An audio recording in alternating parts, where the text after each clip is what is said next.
மயிலாடுதுறை ஸ்ரீ வெங்கடேஸ்வர நகரில் 12 ஆண்டுகளுக்கு பிறகு பிரசித்தி பெற்ற ஸ்ரீ செல்வ விநாயகர் ஆலய கும்பாபிஷேகம் நடைபெற்றது. இதில் திரளான பக்தர்கள் கலந்து கொண்டு சுவாமி தரிசனம் செய்தனர். மயிலாடுதுறை மாவட்டம் மயிலாடுதுறை சேத்தங்குடி அருகே ஸ்ரீ வெங்கடேஸ்வரா நகரில் பிரசித்தி பெற்ற ஸ்ரீ செல்வ விநாயகர் ஆலயம் உள்ளது. இக்கோவில் பழமை மாறாமல் திருப்பணிகள் செய்து முடிக்கப்பட்டு 12 ஆண்டுகளுக்கு பிறகு கும்பாபிஷேகம் வெகு விமர்சையாக நடைபெற்றது. இதையொட்டி கோவில் முன்பு யாகசாலை அமைத்து கடந்த 7ஆம் தேதி கணபதி ஹோமத்துடன் முதல் கால யாகசாலை பூஜை தொடங்கியது.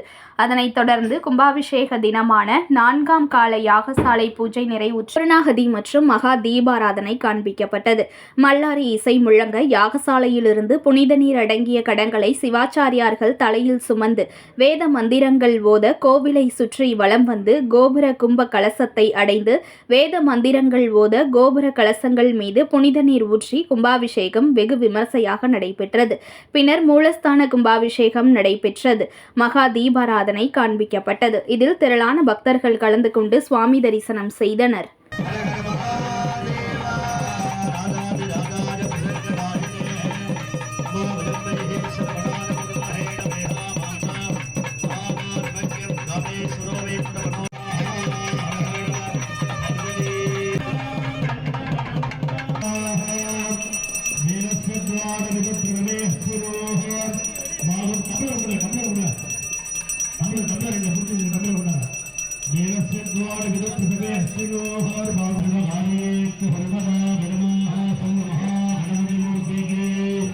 செய்திகளை உடனுக்குடன் தெரிந்து கொள்ள லைக் பண்ணுங்க, ஷேர் பண்ணுங்க, சப்ஸ்கிரைப் பண்ணுங்க, மறக்காம கமெண்ட் பண்ணுங்க.